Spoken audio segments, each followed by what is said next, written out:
বন্ধু, এই পৃথিবীতে এমন মানুষ খুঁজে পাওয়া খুব কঠিন যে ধনী হতে চায় না। আমরা সবাই ধনী হতে চাই আর তার জন্য দিনরাত চেষ্টাও করি, কিন্তু তাও আমরা ধনী হতে পারি না। এর কারণ হলো আমাদের চিন্তাভাবনা।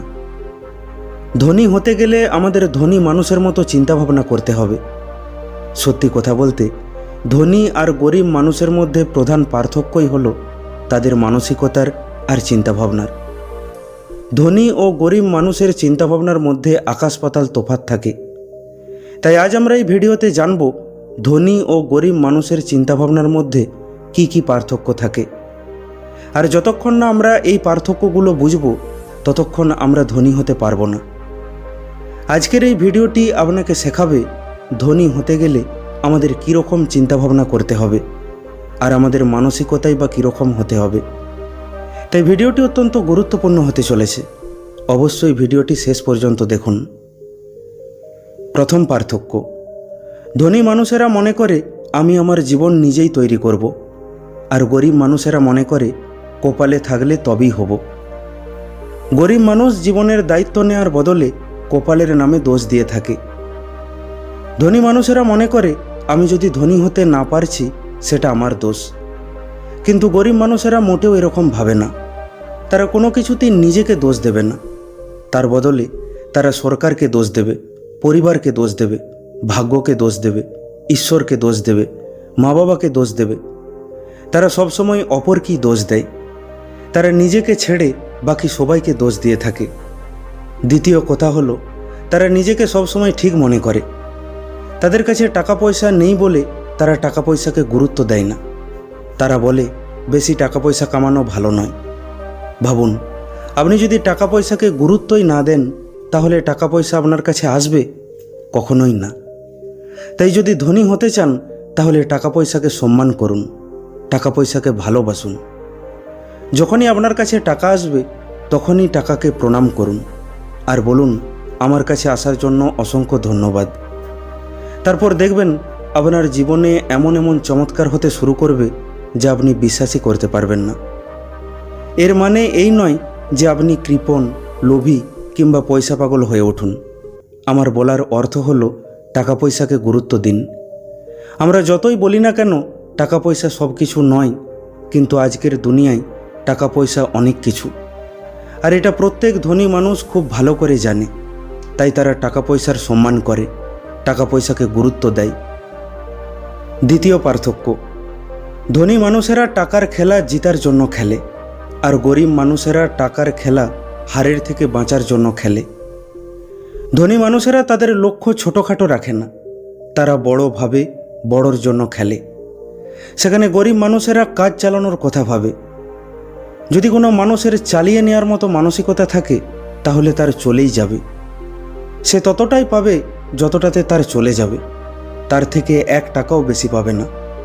তাই তারা গরিবই রয়ে যায়।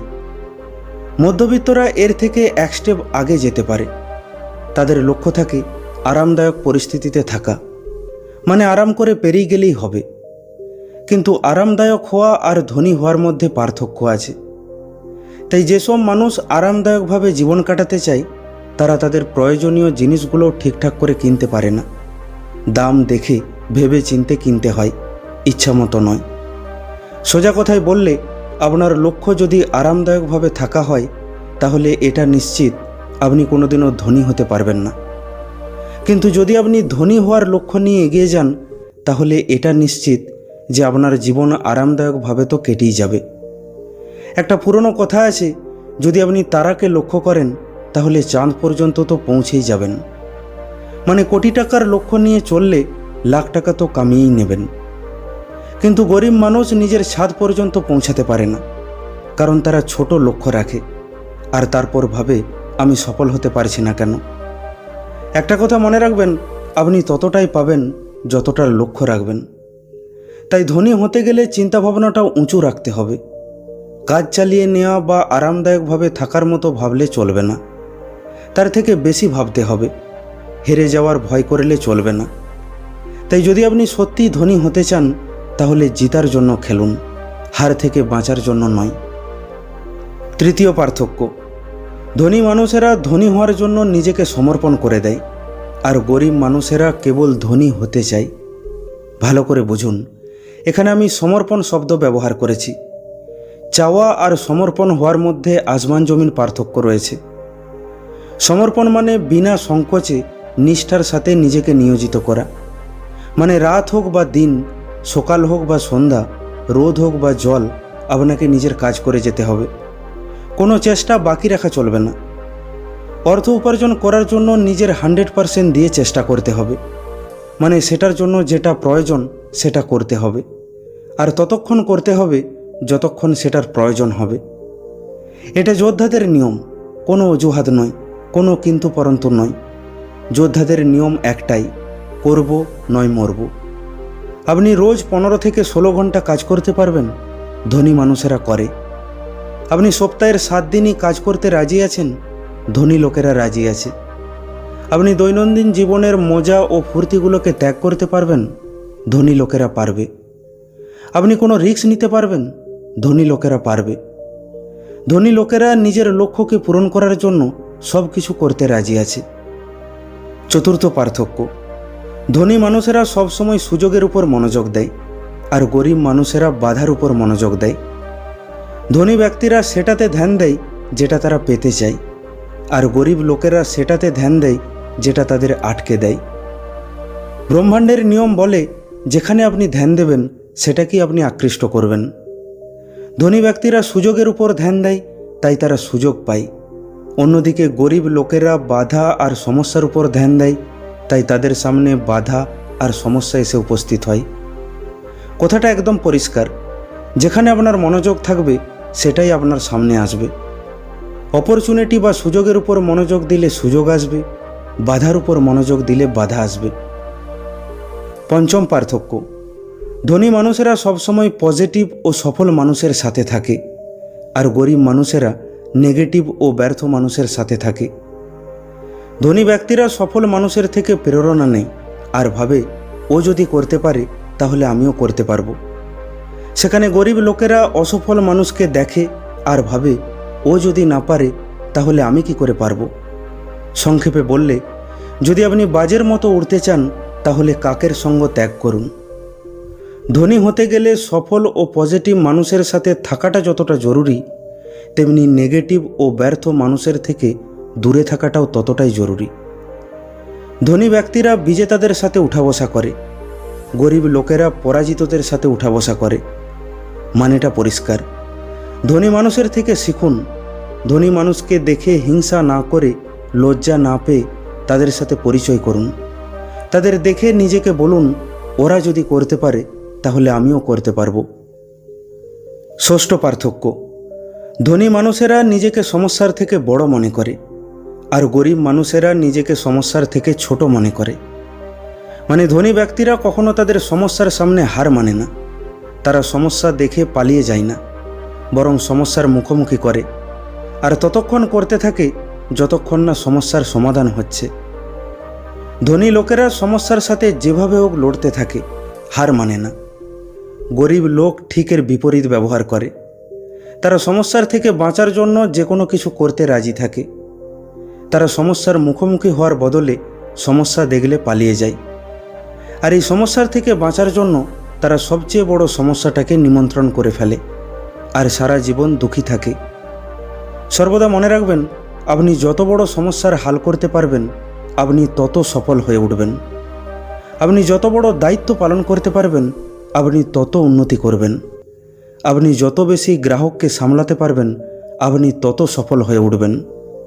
মনে রাখবেন, আপনি যদি একবার সমস্যা আর বাধাগুলোকে অতিক্রম করতে পারেন, তাহলে আপনাকে সফল হওয়া থেকে কেউ আটকাতে পারবে না।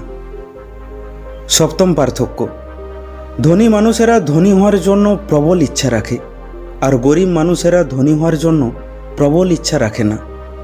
মানে হলেও ভালো আর না হলেও ভালো। যদি আপনি টাকা পয়সা কামাতে চান, তাহলে তার জন্য প্রবল ইচ্ছা রাখতে শিখুন। কারণ পুরোপুরিভাবে ইচ্ছা না থাকার জন্য আপনি ব্রহ্মাণ্ডকে এই বার্তা দিচ্ছেন যে এটা আমাকে না দিলেও চলবে। সোজা কথায় বললে, যদি আপনি আপনার ভাগের অংশটুকু পাওয়ার জন্য ইচ্ছুক না থাকেন, তাহলে সেটা অন্য কোনো ইচ্ছুক ব্যক্তির কাছে চলে যাবে। এটাও একটা কারণ যার জন্য ধনী ব্যক্তিরা আরও ধনী হয়ে ওঠে আর গরিব মানুষেরা আরও গরিব হয়ে ওঠে। এটা কেবল এই জন্য হয় না যে ধনী ব্যক্তিরা বেশি যোগ্য তাই তারা পাচ্ছে কারণ তারা সেটা পাওয়ার জন্য প্রবল ইচ্ছুক থাকে, তার জন্য সব কিছু করতে রাজি থাকে। অষ্টম পার্থক্য, ধনী মানুষেরা তাদের পয়সাকে ঠিকভাবে ব্যবহার করে আর গরিব মানুষেরা তাদের পয়সাকে ঠিকভাবে ব্যবহার করতে পারে না। আমাদের মধ্যে এমন অনেক মানুষ আছে যারা বলে আমার কাছে টাকাই নেই যে ব্যবহার করব। তারা বলে যখন আমার কাছে অনেক টাকা আসবে তখন আমি টাকার ভালো ব্যবহার করব। কিন্তু সত্যিটা হলো যখন আপনি টাকার সঠিক ব্যবহার করবেন তখন আপনার কাছে টাকা আসবে। যখন আমার কাছে টাকা আসবে তখন আমি টাকার ভালো ব্যবহার করব, এটা বলা তো সেরকম হলো যে কোনো মোটা মানুষ বলছে যখন আমার 10 কেজি ওজন কমে যাবে তখন থেকে আমি ব্যায়াম করব আর খাওয়া কমাবো। যেখানে সত্যিটা হলো যখন সে ব্যায়াম করবে আর খাওয়া কমাবে তখন তার ওজন কমবে। তাই আপনার কাছে যতটুকু টাকা আছে প্রথমে সেটার সঠিক ব্যবহার করতে শিখুন, তবেই আপনার কাছে আরও টাকা আসবে। ব্রহ্মাণ্ডের নিয়মই হলো যতক্ষণ না আপনি এটা প্রমাণ করছেন যে আপনার কাছে যা আছে সেটাকে আপনি ভালোভাবে সামলাতে পারবেন, ততক্ষণ আপনার কাছে তার চেয়ে বেশি আসবে না। প্রথমে আপনাকে কম পয়সাকে সঠিকভাবে ব্যবহার করতে শিখতে হবে, তবেই আপনার কাছে বেশি পয়সা আসবে। আসল কথা পয়সার পরিমাণ নয়, আসল কথা হলো পয়সার ব্যবহার। যখন আপনি এই ব্রহ্মাণ্ডের সামনে এটা প্রমাণ করে দেবেন যে আপনি আপনার পয়সার সঠিক ব্যবহার করতে পারবেন, তখন পয়সা অটোমেটিক আপনার কাছে আসতে শুরু করবে। নবম পার্থক্য, ধনী মানুষেরা তাদের পয়সাকে খাটায় আর গরিব মানুষেরা পয়সার জন্য খাটে। কারণ ধনী ব্যক্তিরা জানে আমি যদি আমার পয়সাকে ঠিকভাবে না খাটাই তাহলে আমাকে পয়সার জন্য খাটতে হবে। তারা জানে তাদের টাকা যত কাজ করবে তাদেরকে ততই কম কাজ করতে হবে। তাই প্রথমে পয়সা কামানোর জন্য কঠোর পরিশ্রম করুন, তারপর আপনার পয়সাকে কঠোর পরিশ্রম করান বা খাটান। গরিব লোক 1 টাকাকে 1 টাকার মতোই দেখে বা মানে, তাই তারা তৎক্ষণাৎ 1 টাকার কিছু জিনিস কিনে নেয়। কিন্তু ধনী ব্যক্তিরা এক এক পয়সাকে একটি বীজের মতো দেখে আর ভাবে যে এটাকে দিয়ে কি করে হাজার হাজার টাকা কামাতে পারবো, তারপর সেটা দিয়ে কি করে লক্ষ লক্ষ টাকা কামাতে পারবো। তাই নিজের টাকা পয়সাকে সঠিকভাবে খাটাতে শিখুন। দশম পার্থক্য, ধনী মানুষেরা সারাক্ষণ শিখতে থাকে, নিজের বিকাশ করতে থাকে, কিন্তু গরিব মানুষেরা ভাবে আমি সব কিছু জানি। কিন্তু যদি তারা সবই জানে তাহলে তারা ধনী হতে পারছে কই? তার মানে তাদের এখনও অনেক কিছু জানতে হবে, শিখতে হবে। যারা বলে আমি সব জানি তারা কোনোদিনও ধনী হতে পারবে না, কারণ তারা কখনো নতুন কিছু শেখার চেষ্টাই করবে না। ধনী লোকেরা খুব কৌতূহলী হয়, তারা কখনো বলে না আমি সব জানি। তারা প্রত্যেক দিন কিছু না কিছু নতুন শেখার চেষ্টা করে। গরিব মানুষ যেদিন জ্ঞানী থেকে কৌতূহলী হয়ে উঠবে সেদিন থেকে তাদের জীবনও বদলে যাবে। তাই আপনি যদি ধনী হতে চান তাহলে সর্বদা শেখার জন্য আগ্রহী থাকুন। 11তম পার্থক্য, ধনী মানুষেরা নিজের সময়কে অন্যের সাথে মাল্টিপ্লাই করে আর গরিব মানুষেরা নিজের সময়কে অন্যের কাছে বিক্রি করে। গরিব মানুষ পয়সার বদলে নিজের সময় দেয়, কিন্তু এক্ষেত্রে সমস্যা হলো তাদের কাছে সময় সীমিত থাকে। তাই তারা পয়সার নিয়মকে সর্বদা ভঙ্গ করছে, যেটা বলে অর্থ উপার্জনের কোনো সীমা থাকা উচিত নয়। যদি আপনি সময়ের উপর ভিত্তি করে ইনকামের আশা করেন তাহলে আপনি আপনার ইনকামকে বেঁধে রেখেছেন, কারণ আপনি যেই জিনিসটা দিয়ে ইনকাম করেছেন সেটা সীমিত, তাই আপনার ইনকামও সীমিত হবে। এমন তো নয় যে আমাদের কাছে অগাধ সময় আছে, যত বেশি বিক্রি করব তত কামাবো। না, আমাদের কাছে দিনে মাত্র 24 ঘন্টা রয়েছে। কত বিক্রি করবেন? যদি 8 ঘন্টার জন্য আপনাকে 10,000 টাকা দেওয়া হয় তাহলে আপনি 24 ঘন্টা পরিশ্রম করলেও 30,000-এর বেশি কামাতে পারবেন না। যদিও 24 ঘন্টা দেওয়া অসম্ভব, এই জন্য নিজের সময়কে অন্যের কাছে বিক্রি না করে অন্যের সাথে মাল্টিপ্লাই করতে শিখুন। যখন অনেক মানুষ আপনার জন্য কাজ করবে তখন আপনার সময় তাদের সাথে মাল্টিপ্লাই হবে আর তখনই আপনি ধনী হয়ে উঠবেন। 12তম পার্থক্য, ধনী মানুষেরা নিজের কাজকে নিয়ে বিশ্বাসী থাকে আর গরিব মানুষেরা সবসময় নিজের উপর সন্দেহ করে। ধনী ব্যক্তিরা নিজের কাজ করতে কখনো লজ্জা করে না, আর গরিব ও মধ্যবিত্ত মানুষেরা নিজের কাজ করতে লজ্জা করে। ধনী ব্যক্তিরা নিজের ভুল থেকে শেখার চেষ্টা করে, আর গরিব মানুষেরা নিজের ভুল স্বীকারই করে না, শেখা তো অনেক দূরের কথা। ধনী ব্যক্তিরা নিজের আইডিয়ার উপর ভরসা করে, আর গরিব মানুষেরা নিজের আইডিয়ার উপর ভরসা করতে পারে না। ধনী মানুষেরা সমাধান করে, গরিব মানুষেরা কমপ্লেন করে। এইরকম অসংখ্য পার্থক্য রয়েছে যেগুলো ধনী আর গরিব মানুষকে আলাদা করে তোলে। এতক্ষণে নিশ্চয়ই বুঝতে পারলেন যে ধনী আর গরিব মানুষের মধ্যে প্রধান পার্থক্য হলো তাদের চিন্তাভাবনার। তাই চলুন আজ থেকে আমরাও প্রতিজ্ঞা করি যে আমরাও আমাদের চিন্তাভাবনাগুলোকে ধনী মানুষের মতো করে তুলব, আর আমরাও টাকা কামাবো। যদি ওরা পারে তাহলে আমরাও পারব। বন্ধু, ভিডিওটি কেমন লাগলো কমেন্ট করে অবশ্যই জানান। ভালো লাগলে লাইক করে দিন আর আপনজনের সাথে শেয়ার করে নিন।